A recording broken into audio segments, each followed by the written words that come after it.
que é um menino de 2 anos e 9 meses, flagrado em uma jaula, numa escola infantil, no bairro Rosália, na cidade de Sorocaba, aqui no interior de São Paulo. Meu Deus. Tá? O vídeo ele foi registrado em 25 de maio por uma vizinha, mas foi compartilhado nas redes sociais só nesta quinta-feira. A gente tem essas imagens, Mel? Tá ok, a Mel está providenciando, claro, tem blur nessas imagens, não é para aparecer a criança nada, mas nessas imagens o menino ele aparece chorando, pedindo pela mãe, e a jaula fica num tanque de areia, tá? Cercado por uma grade, debaixo de sol, igual a uma gaiola. Uma moradora que é vizinha ali dessa escola lá em Sorocaba, ela ouviu o choro alto, né? E grito desesperado dessa criança de 2 anos e 9 meses, hein? Tem nem 3 anos. A idade do meu sobrinho. É por isso que eu fiquei tão chocado e tão revoltado com isso aí. Porque se fosse o meu sobrinho, eu era capaz de ir lá e fazer justiça com as próprias mãos. Juro por Deus. Isso mexeu comigo por conta dele. Em seguida, né, a moradora, ela acionou uma denúncia, ela fez uma denúncia no Conselho Tutelar, também na Prefeitura de Sorocaba. Quando a mãe foi buscar o filho na escola, a diretora e um funcionário da Secretaria de Educação lá de Sorocaba, gente, elas abordaram a mãe e contaram que o menino ficou 1 hora no cantinho da reflexão, tá? E foi posto lá pela professora, no cantinho da reflexão. Uma criança de 2 anos e 9 meses, tá? Como se uma criança de 2 anos e 9 meses pudesse refletir sobre questões éticas e morais profundas. E uma criança, a neurologia mesmo fala, uma criança de 2 anos e 9 meses não tem filtros éticos ainda. Isso vai se desenvolvendo ao longo do final. Olha aí, ó. Nós temos essas imagens, temos uma criança de 2 anos e 9 meses, ele está no meu sobrinho, eu fico nervoso de ver isso aí. Nesse caixão aí, nesse banco de areia, debaixo de sol, por 1 hora, gritando, chorando, chamando pela mãe, porque foi posto no cantinho da reflexão pela professora, né? Porque a professora fala, ele quebrou um brinquedo. Bom, Deus. Aí eles se recusaram a compartilhar as imagens do episódio com a mãe.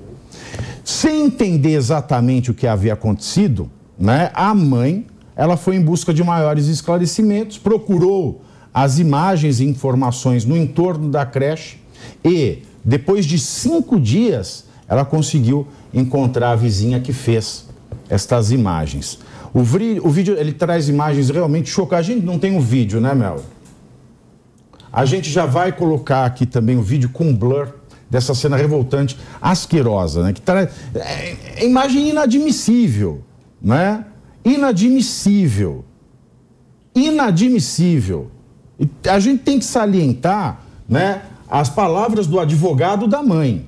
O advogado da mãe diz o seguinte, eu vou abrir aspas. Insta a salientar não ter sido ninguém da família do menor que encaminhou ou divulgou essas imagens para a imprensa. Todas as medidas respeitantes ao caso já estão sendo tomadas para evitar que outras crianças também possam passar pelo mesmo tipo de situação constrangedora e infeliz. E quem nos acompanha pela TV e pela internet pode ver as imagens ali de uma professora parada no canto, não é? Olha, a criança chorando, a criança soluçando de chorar, saindo ali do cantinho da reflexão. Não é... Estarrecedor. Não é estarrecedor, gente? E pensar que no Brasil, se você é um digital influencer e fala qualquer coisa, você já estaria preso. essa mulher não está, e não duvido se ela ainda está dando aula.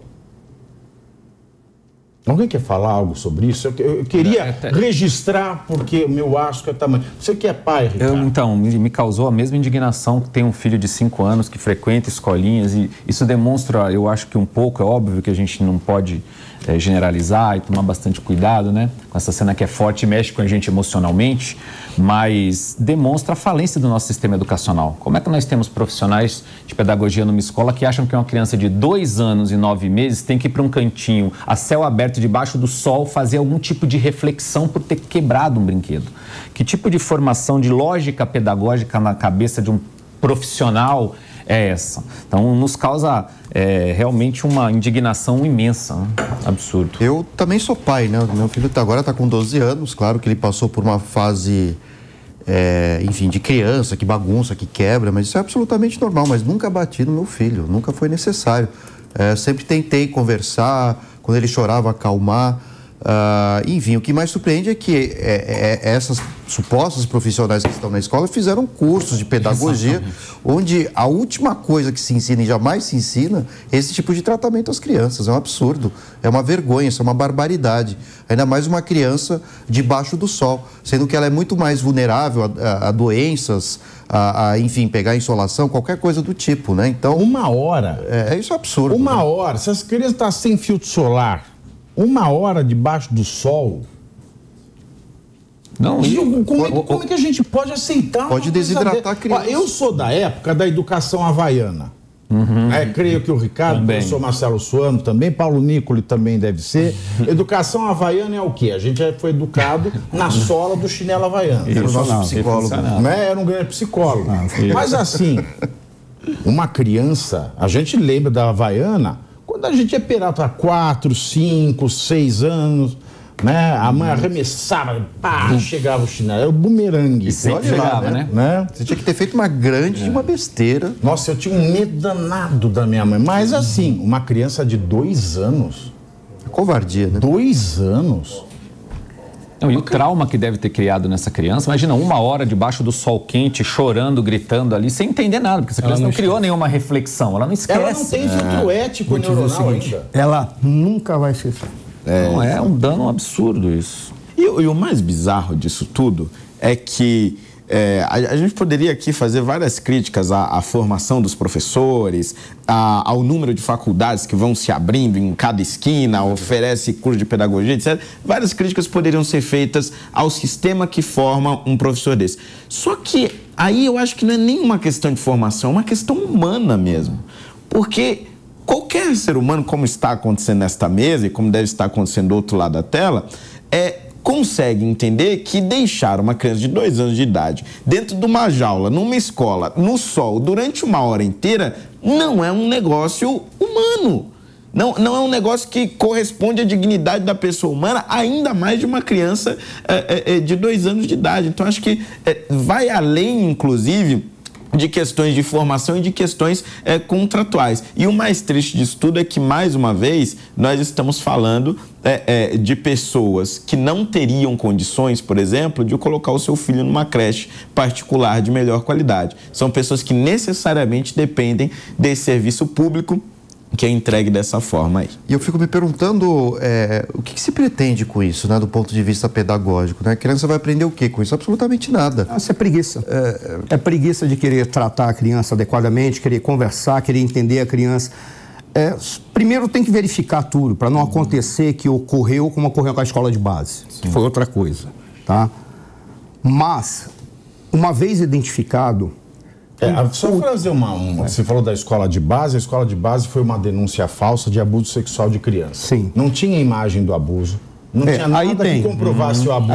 Aí tem as imagens, né? Exato. A gente vê uma criança presa numa jaula debaixo de sol, né? Então, tem que se tomar esse cuidado, porque na escola de base foi um grande erro da imprensa, inclusive. Em especial, a imprensa, de um delegado. A imprensa, por quê? Isso foi matéria de jornal nacional, senhores. Sim. E, em 1990, nos anos de 1990, ser matéria de jornal nacional era algo grande. Acabou a sua vida. E era mentira.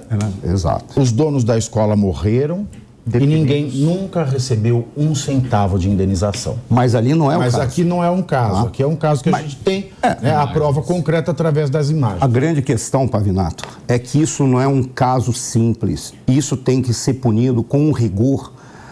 Porque, como eu falo, buscando sempre da sociologia, a razão pela qual se pune alguém que transgride a lei não é para ter uma vingança, não é para produzir justiça, é para apontar para a sociedade que certos valores não podem ser deixados de lado. Tem um valor que é sagrado para qualquer sociedade, que é a criança.